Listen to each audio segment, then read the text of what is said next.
what's your position here at JSUTV? Oh, I wear several hats. They've called me several things.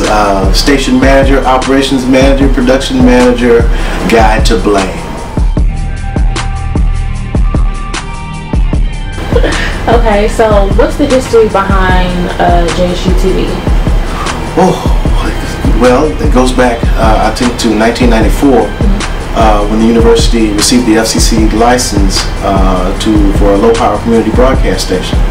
I'm trying to think of I think it was I can't remember her name, but Dr. Meredith was the first manager. And at one time it was just her. She was the whole station. And then she got one employee and another employee, and it's always been a small staff. But the original idea was to offer a practical, hands-on experience for the students in the mass comm department. Also promote the university, and at that time there wasn't a commercial need. We weren't trying to make money. But we found that over the years we needed money in order to function. The technology kept changing and a number of things, so they had to take on a commercial role.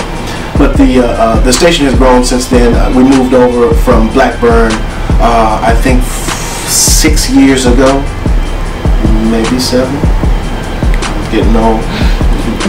But so we moved over, and there was a state government subsidy to get us new digital equipment, not HD, but digital equipment, and to automate our master control scenario.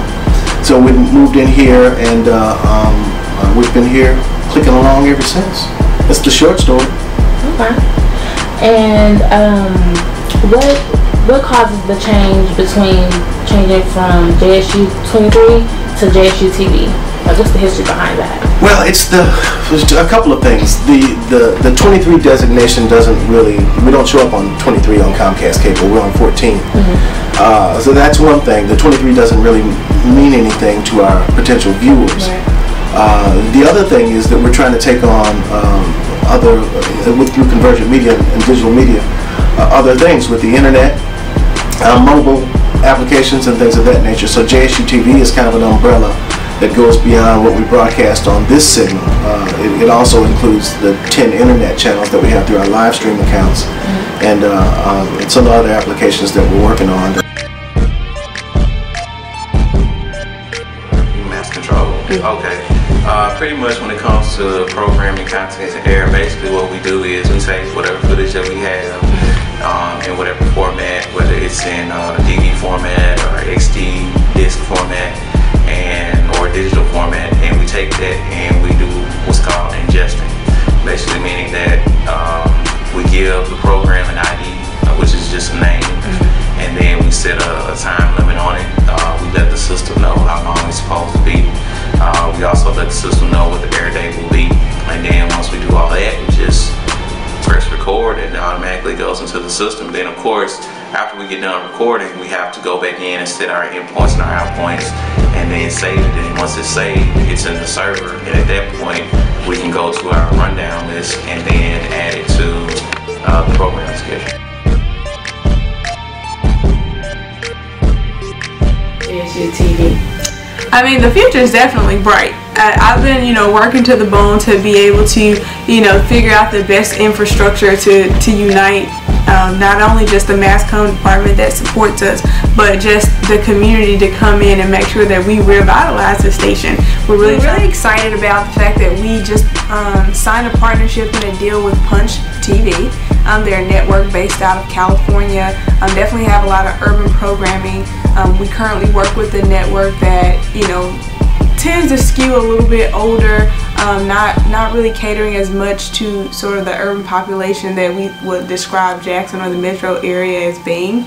So we look forward to having new programming that it's a little more localized, talk more about our issues and about the things that affect our community.